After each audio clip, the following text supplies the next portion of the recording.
And if you don't do that, I'm going to come smack you upside the head. I'm just going to say that out loud. Did you all raise that right hand? Yes. I'm going to come down on the floor. So is that okay, Ryan, if I come on the floor? Okay. Look, they're the boss of me. Not many people are. So there's about 50 days till my birthday. And 50 days to the birthday, that's the 50th.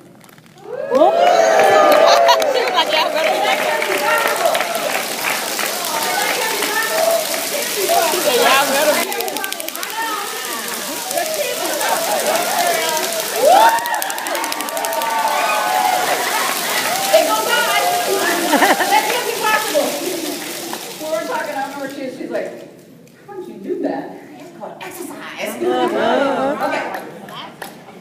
So I've been on this journey. This is a lesson, not a story. This is a lesson. This is the story that plants the lesson. So I started in my living room with my two babies. My two babies are two beautiful African-American girls. And I was a single mom. And I met Lisa at a conference similar to this. And one day I'm in my car driving. And my youngest one is 4. And if she's 4, that's a while ago. You get that? She's in the back seat, and there's these white nylons. That's how you know it's a long time. We do a lot for you, men, but I ain't putting those things on again. How many are with me? Say amen. Amen. So she sits back there. She puts it on her arm, and she goes, Mommy, look. I'm pretty like you.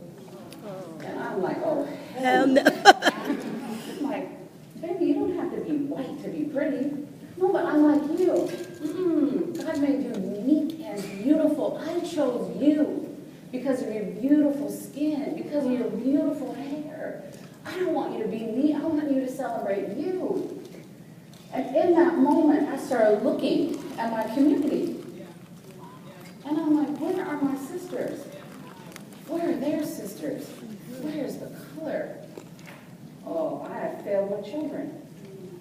I went to their school, and my oldest one came home from school crying, like crocodile tears crying. And she's like, oh, Mommy, my teacher said I'm evil. I'm like, what? My teacher said I'm evil. I'm like, why would your teacher? I'm like, Lord, what did she do? She goes, she said, white is pure and black is evil. Oh, hell no.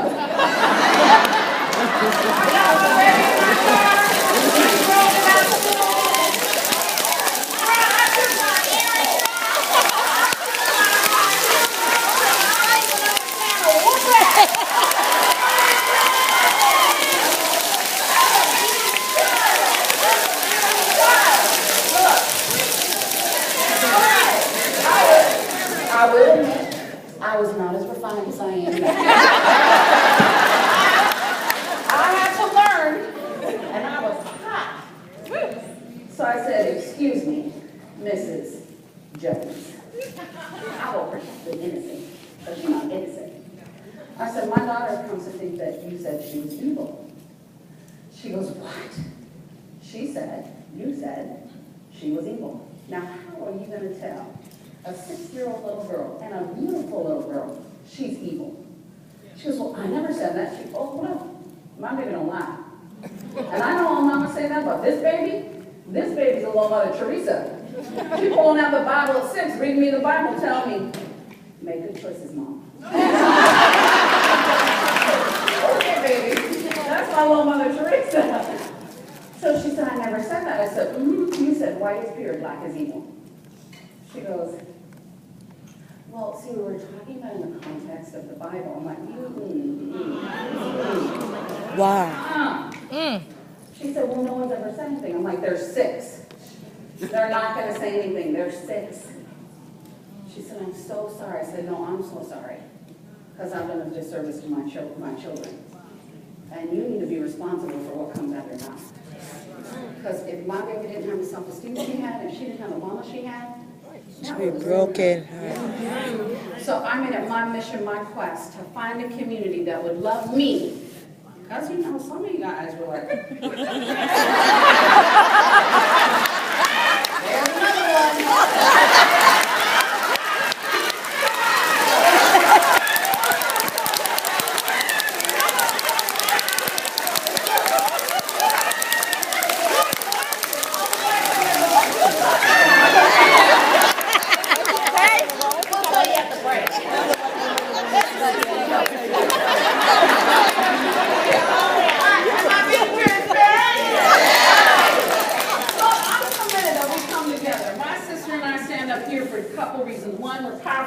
together, but two, we are transcending what people didn't think was possible. Yes. That woman is my boss.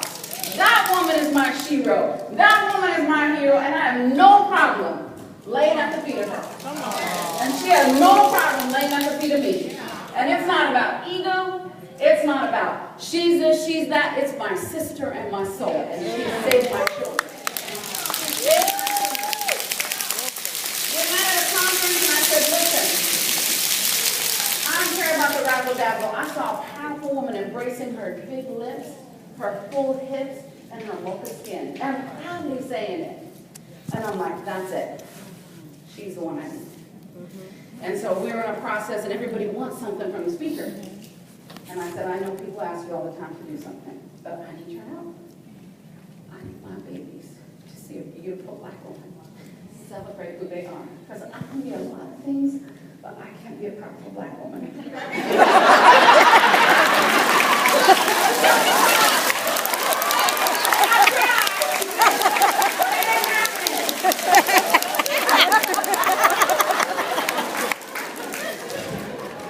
So she said, well, why are your babies being a powerful black woman? I'm like, oh, sorry, they're African American. Because you have to be politically correct. So you got some black babies?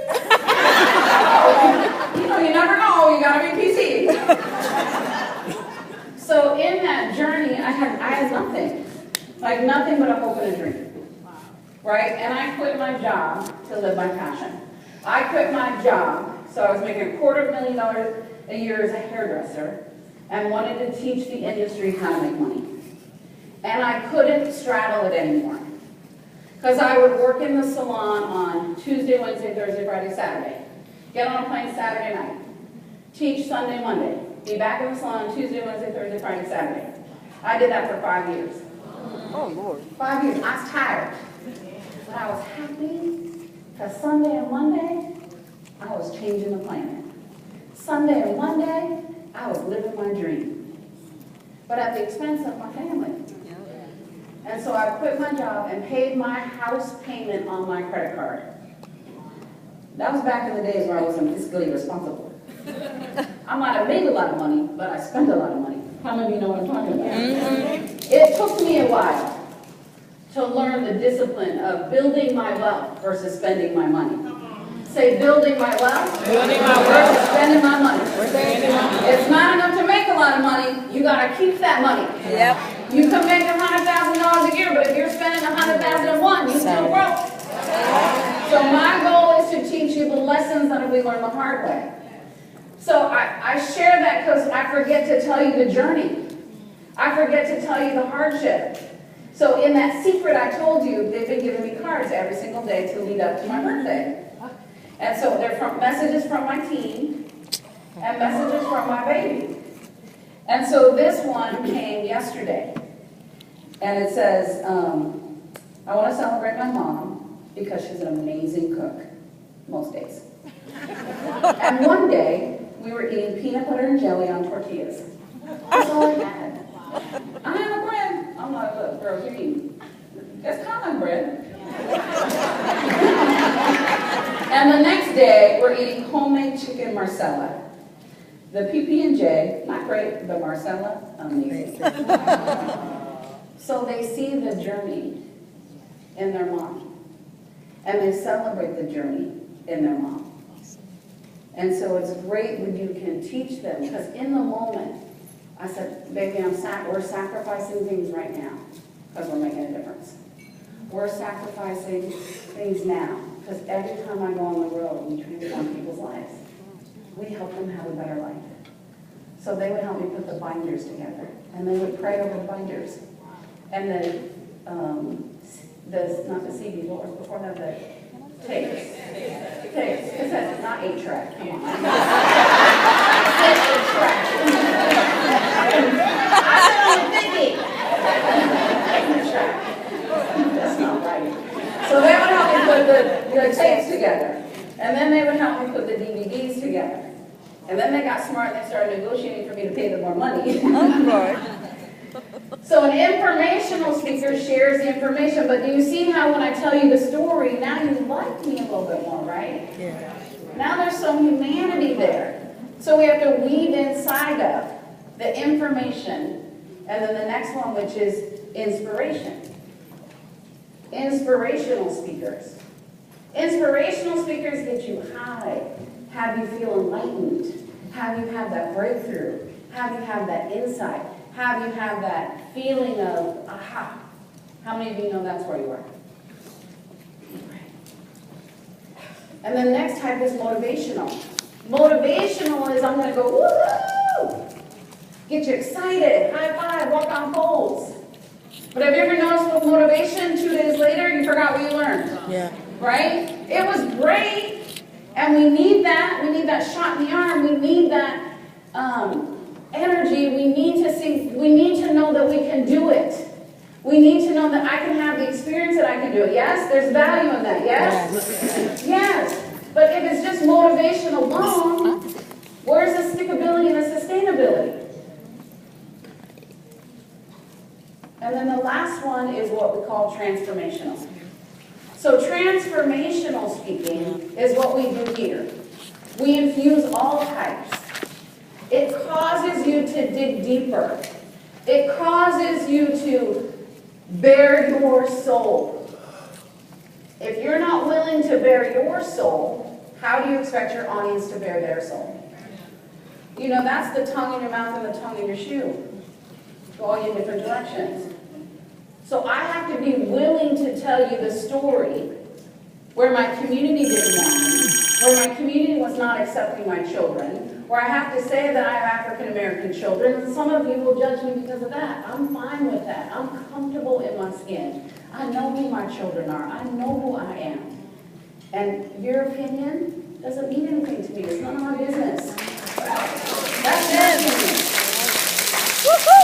And it's okay if you don't like me. Trust and believe. I have felt it my whole life. And if I can keep my children from feeling that way, and if I can keep your children from feeling that way, I'll do whatever it takes. I will stand with you, I'll stand with them, I'll fight for them, because that's not acceptable. That's not acceptable in any community, whoever you are. Because they judge you because of your size, they judge you because of your color, they judge you because of your hair, they judge you because of your money, they judge you because of your status. Like, that is not acceptable. So you get to choose what kind of speaker you are. The more transparent you are, the bigger the impact that you can make, but it is scary. It's vulnerable. And are you willing to risk it all to get it all? Are you willing? And if you want to be a speaker that really causes change, you've got to be willing to step out there. And I didn't step out there all at once. It took years to learn how to do that. Now, you can't process in front of the room. Yeah. See, I got emotional when I told that story because I still feel it. But I didn't break down in a puddle. I didn't go,